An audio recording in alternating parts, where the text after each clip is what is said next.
This is Charter California Edition. My name is Brad Pomerance. I am glad you are with us today. We are joined by Richard Roth. He is one of the newest members of the California State Senate. Sir, congratulations is in order. I think it's fair to say that you were in a targeted race, and yet you pulled out a tremendous victory in the Inland Empire, not known for electing Democrats, but you managed to pull it out. What went right?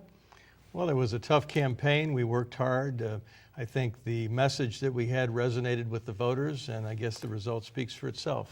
And you're known to be part of a mixed marriage. Your wife, Cindy Roth, is the chair of the Riverside Chamber of Commerce, a well-known Republican in this community. How's that working out for you as a Democratic state senator? Cindy is very, very excited for me. She's very supportive. She's obviously very, very busy executive in her own right, but she's completely supportive, and frankly, we don't differ much in our views. I was going to say, so let's talk about your time in Sacramento. It must be very different from the JAG Corps, where you were an attorney. It must be very different from private practice as a lawyer. How are you enjoying your time, your early days in Sacramento, part of a body of 40, a larger body of 120? You know, I love my job. Really? I love working with people on their issues. The issues are very, very interesting. The people are very, very bright, and frankly, are they? Are they bright? I mean, an era of term limits, you never really know. Well, the people are very bright, and let me tell you, I hope it's not different from my time in the military and the JAG Corps, because you know, the military, really as public service is working together to get things done, and that's really what we need to do in Sacramento, and that's what I plan to do in Sacramento. And let's talk about one of your priorities, and that focuses upon UC Riverside's medical school. The great news is, after tremendous consternation over a failure to be accredited, the school did receive its accreditation, and this fall, UCR Medical School is opening to 50 students. You have been a booster of it from day one, but there's still work to be done. Talk to us about your efforts to keep UCR Medical strong. Well, frankly, that's the reason I ran for the Senate. Really? Because of the failure to secure state funding for the medical school in the year or so before the time of the election. It's critical that we get this medical school properly funded at the right level. As you well know, the Inland Empire, inland Southern California, certainly Riverside County, is suffering a severe shortage of physicians. I mean, that's an understatement. It is really, it's close to a calamity. I mean, the numbers are so dramatic that Riverside County is at risk. It's a crisis. The federal standard specifies that you have one physician per 2,000 residents. In some portions of Riverside County, the ratio is one physician per 8,000 or 9,000 residents. Just a short distance away from here toward the east, statistics indicate that 20% of the residents have not seen a physician in over a year. This is California. I mean, this is stunning to think that access is so difficult to obtain, to achieve. You know, I'll leave it to experts to really talk about this, but I suspect that that's probably close to third world standards. Literally. So where we are today is as a result of the valiant efforts of now former Chancellor Tim White from UC Riverside. He's now the Chancellor of Cal State, and Dean Richard Olds. The medical school was able to raise money to meet the accreditation standards. They are opening in the fall, but there is a necessity for state funding. It is a state institution, and that's where your bill, I believe it's SB 21, is that correct? SB 21. Yes. And the money that the Dean Olds and Chancellor White were able to gather to enable the school to open in August will enable them to enroll and educate about 50 students. Medical schools typically train 100 to 130 medical students with expanded faculty and perhaps expanded facilities. The additional $15 million that we continue to request from the state will enable the school to expand and to produce doctors to help address this healthcare crisis that we have in Riverside County. And that would be per annum, yearly? Yes. Now, as you know, the governor recently released his proposed budget for 2013-14. There was, I believe, $250 million set aside in addition to the last fiscal year for the UC system.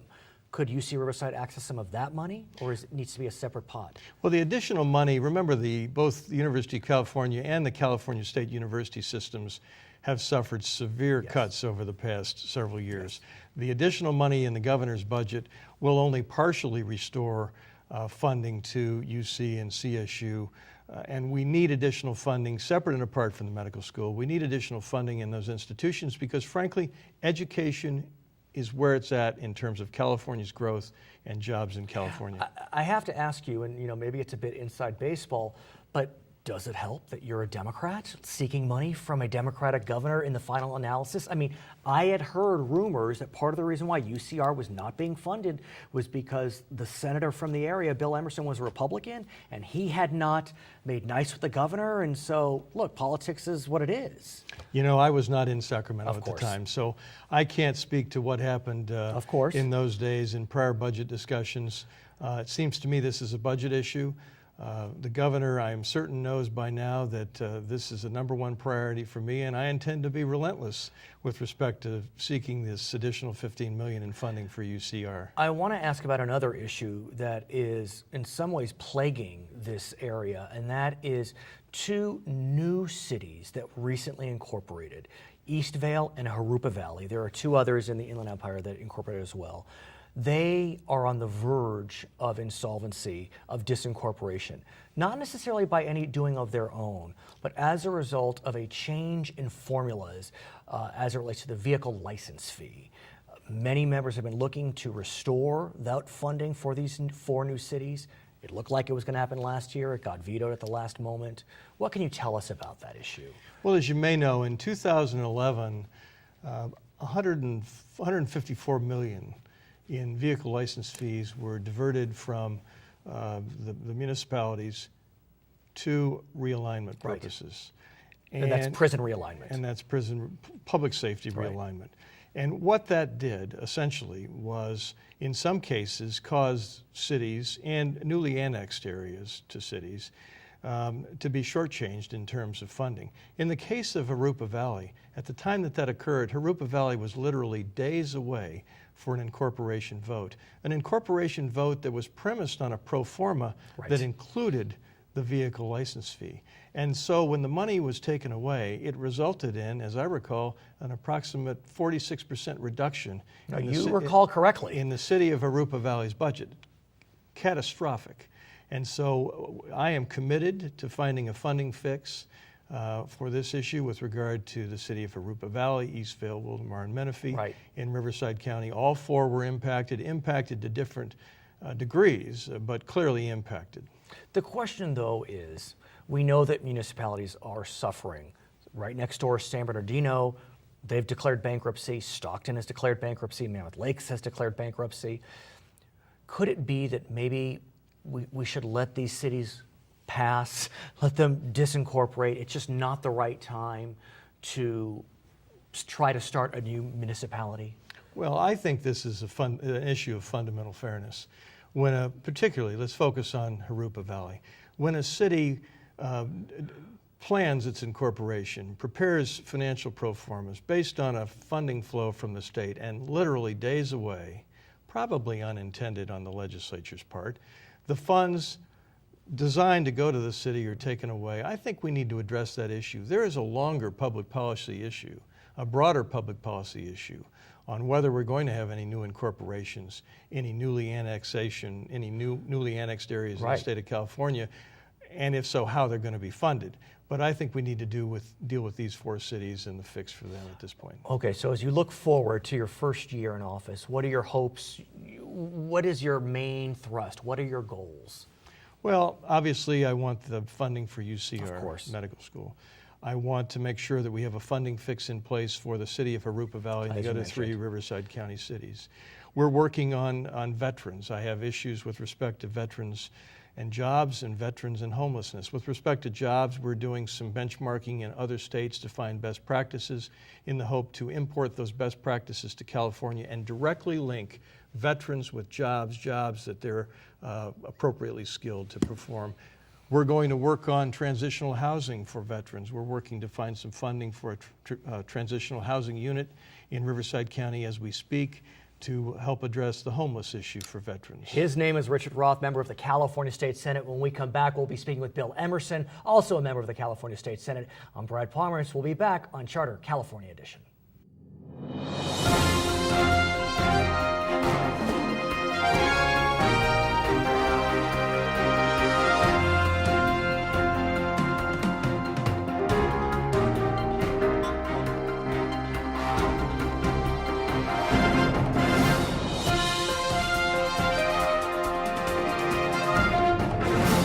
Welcome back to Charter California Edition. I'm Brad Pomerance. We are now joined by Bill Emmerson. He's a member of the California State Senate in a neighboring district to Senator Roth, who we just spoke with.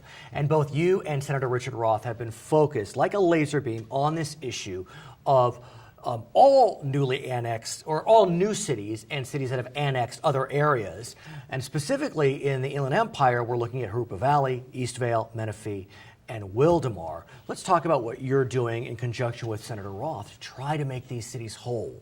Well, Senator Roth and I have authored Senate Bill 56, and it's a fix to make certain that we live up to the promise to the new cities that they have adequate funding to get through their formative years. Right. And with the passage of Prop 30, we cannot use vehicle license fees for that anymore, so we have to look at a different model. Prop 30 said all of vehicle license fees go to realignment prison realignment right. issues. So we're now looking at working with the county association and some local city organizations that we take the funding out of property tax, still give that new bump to the cities over a 5-year period. After that goes away, then they just have the regular property tax allotment, just like every city does in California. So last year, it appeared that there was a fix in place. It had passed the legislature, bipartisan approval, and surprisingly, at least to my mind, the governor vetoed that bill. Do you believe that this year would be any different? Well, last year, he was looking at how the counties felt about the issue. We took the extra funding that came out of the VLF that was given to the Department of Motor Vehicles that was more than twice what they needed for their maintenance and management programs. So we thought we would just take the excess funds that could be used to fix the city problem. Sure. The counties opposed that because they were afraid that it would take money away from realignment. Okay. So I get that, and so So you found a fix in your mind? I think we found a fix, and Prop 30 changed the whole dynamic altogether. At the same time, though, I spoke with Senator Roth about this. I question whether we really should fix this situation. I mean, should new cities be created at this stage?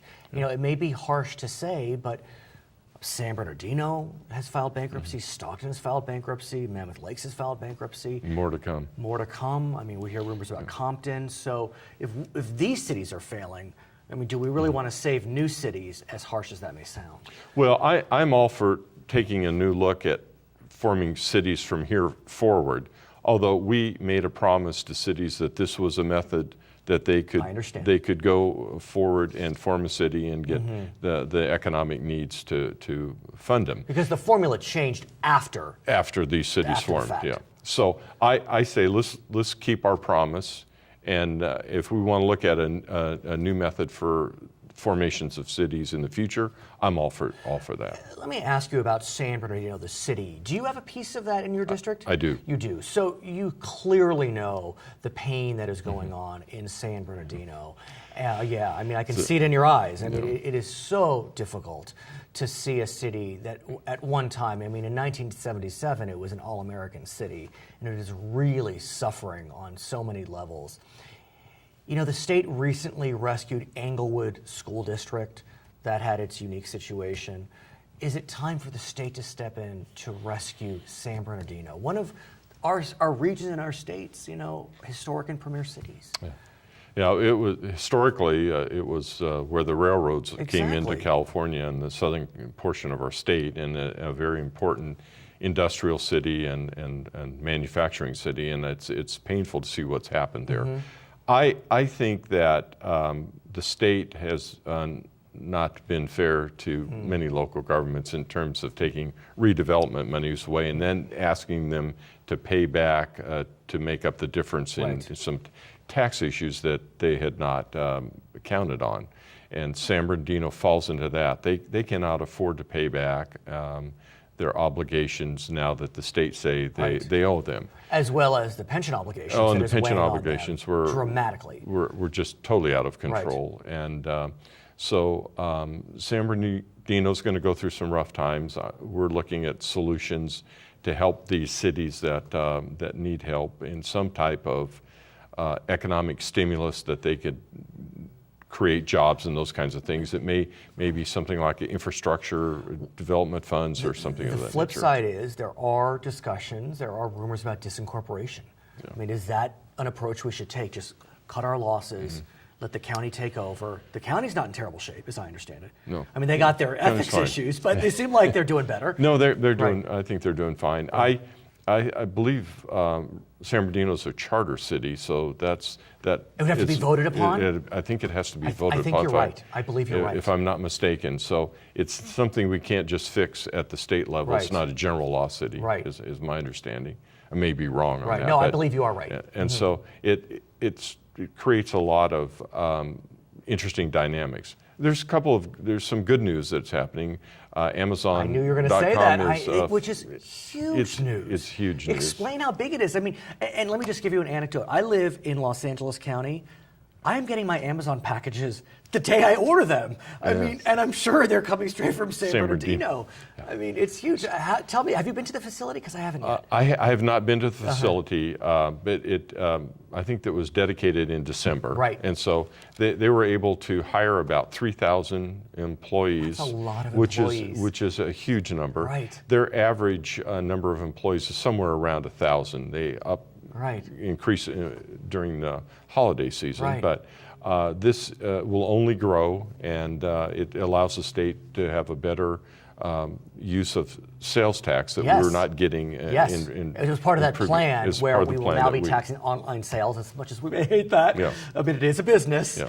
Right. Yeah. Well, what it did, it created fairness between brick and mortar stores and online stores, Right. and so I think it was good news for everyone, and hopefully. Before Prop 30 passed, it would actually allow maybe sales tax to be reduced at some point. But unfortunately, the voters. Be that as it may. Yeah, they made a decision. I would be remiss if I did not speak with you about UCR Medical School. I spoke with Senator Roth about it. You have been fighting for UCR Medical from the day I have met you, and I know you continue to fight. The great news is it is going to open this fall. They are accepting applications. My first cousin has applied. She hasn't heard yet, so we're keeping our fingers crossed. But be that as it may, talk to me about what's happening on the state funding side. Richard Roth has submitted a bill to guarantee funding. Where are we on that front? Yeah, Senator Roth and Assemblyman Medina have introduced legislation to, I believe, fund $20 million for the med school. I've always supported that it should be a budget.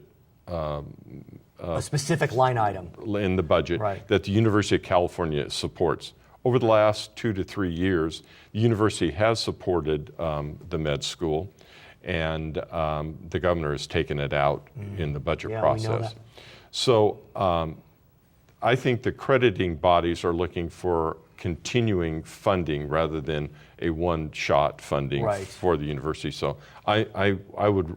I will support Senator Roth's measure, but I think the more appropriate way is to do it through the budget process. So how do we make that happen? I mean, Prop 30 did pass, as you said, and as a result, there is more money there. I mean, can we use the benefits of Prop 30's passage to help our parochial interests in UCR Med? Yeah, I hope so, because there's a secondary and larger problem that looms out here, and that is the Affordable Care Act.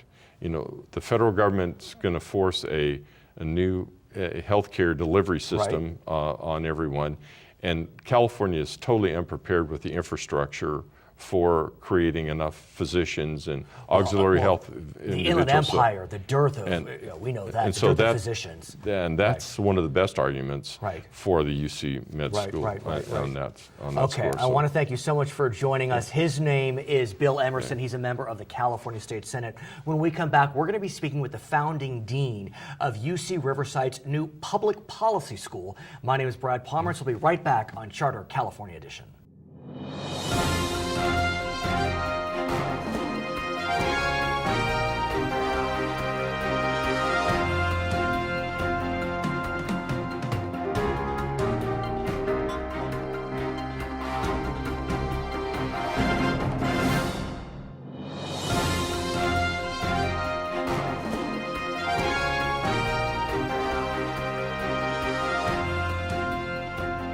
Welcome back to Charter California Edition. My name is Brad Pomerance. We are now joined by the founding dean of UC Riverside School of Public Policy. His name is Anil Deolalikar. I said it correctly? Yes, I'm absolutely. very proud of myself. Perfect. We know Karthik Ramakrishnan, who's a UCR professor. We all have a lot of great names at UC Riverside, and I thank you so much for joining us. And I congratulate you on becoming the founding dean of the School of Public Policy. Before we talk about the school, I want to talk about you because your path to this position is quite stunning in many levels. Give us a sense of where you've been in the world, because you've been to a lot of great places. Oh, thank you, Brad.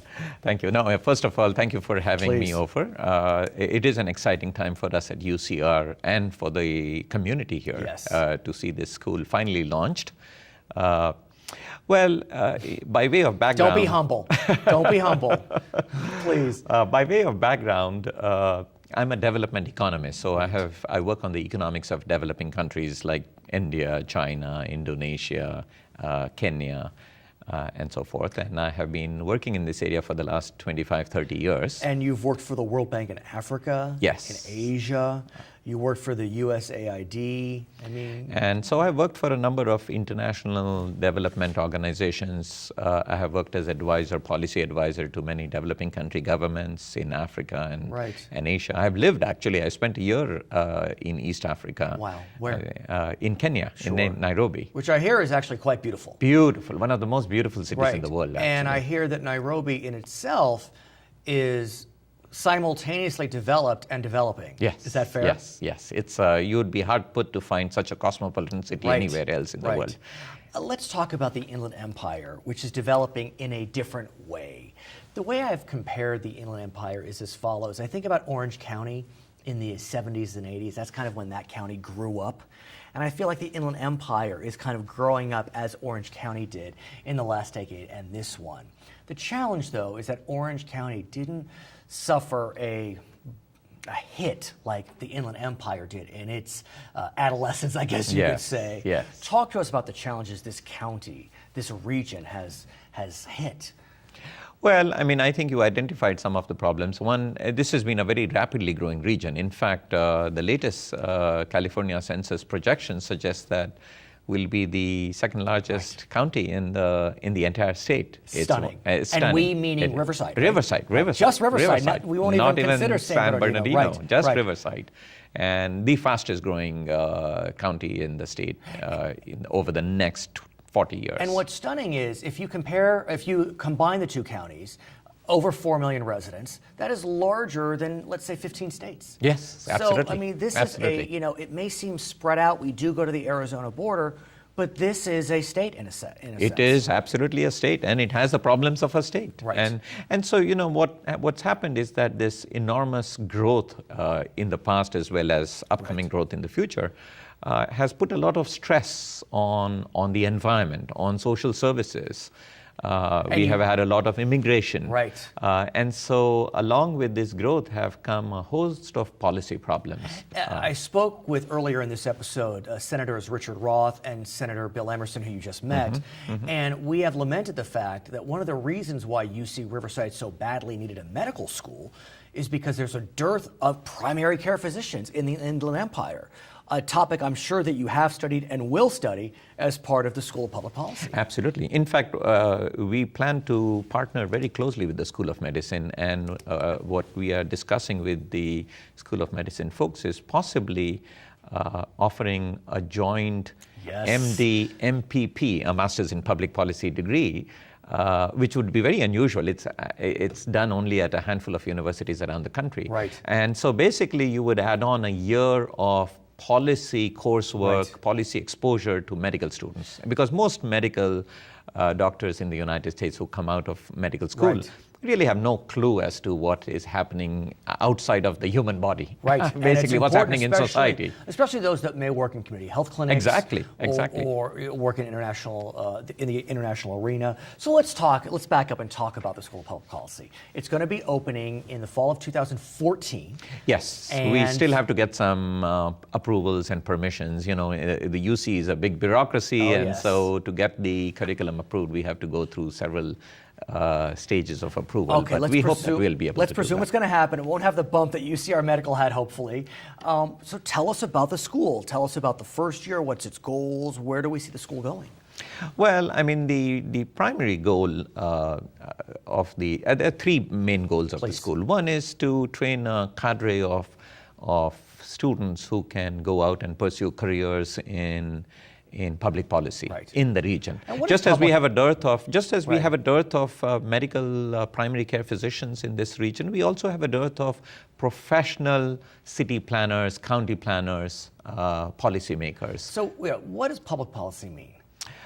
Well, public policy is essentially the studying human behavior and seeing how government, how policies can make a difference to people's lives, what kind of consequences, both intended and unintended consequences you can have from different policy actions, to be able to design interventions, public interventions in a way that benefits the community at large. So will the school serve undergraduates, graduates? Who will the school serve? Well, we actually already have, as part of our preparations leading up to the School of Public Policy, we actually already had launched an undergraduate program in public policy at UCR. Sure. It's based in one of the existing colleges, the College of Humanities, Arts and Social Sciences. Right. It's a very popular program. We started off about 4 or 5 years ago with 2 undergraduate majors. Now we have 125. Wow. And so that actually will provide a nice pipeline into the graduate program, which is the mainstay, which will be the mainstay of the School of Public Policy, a master's in public policy. And so you'll be offering masters, PhDs as well? Eventually, a couple of years down the road, we'll sort of try to get a PhD in public policy. But we'll also have a minor PhD in public policy. So students who are doing a PhD in other fields like environmental sciences or political science or even medicine. You can get a minor PhD? Well, you sort of, it can be put on your I understand. I never knew that. Yes, yes. I'm sure you've heard that the former mayor of Riverside, Ron Loveridge, is coming over to UC Riverside. Well, he is actually with... He's already there. He is already there. And so the school that he is working in deals with sustainable suburban development. Is that correct? It's the Center for Sustainable Suburban Development. It feels as if it would be a great partner with the School of Public Policy? Actually, the idea is that the center will be part of the School of Public Policy. So it's going to be sort of joining the School of Public Policy as one of its research centers. So you're going to have some real powerhouses. I Yes, mean, there is no doubt that, I mean, when I think about Karthik Ramakrishnan and some of the other political science professors, yourself, Ron Loveridge, I mean, you're ready to go. And we have, don't forget, we have a whole a host of faculty who work on environmental issues in this region, in the Coachella Valley, in Riverside. We have a very strong group working on water policy. We have a water science and policy center. Whiskey is for drinking, water's worth fighting over. Yes, That's the cliche we hear. And water is the next oil, as they say. And in this is. region, you know how important water is going to be. Water scarcity, water quality, these are all very important issues. You mentioned immigration briefly, and I must speak with you about that, because in California, immigration is a hot button issue in the best and worst sense. I don't need to get into the particulars with you on the immigration reform measures that are being considered in Washington. But talk to me about how the School of Public Policy will look at immigration and try to train the leaders of the future on these policy issues. In almost every issue, the focus will be to try to get students to look at evidence. This is what we call as evidence-based policymaking, not to sort of just have ad hoc policies as a knee-jerk reaction to what is happening and anecdotal in nature. To really look at the evidence. What is the evidence that we have on immigration, the impact of immigration on the region, the long-term impact of skilled immigration? How is it going to benefit or hurt the region? Look at all the data and then make informed policy. That's the whole idea about the school. Congratulations. When will you begin accepting applications? Hopefully about a year from now for the class entering fall of 2014. His name is Anil Deolalikar. He is the founding dean of UC Riverside School of Public Policy. My name is Brad Pomerance. We thank you so much for watching Charter California Edition.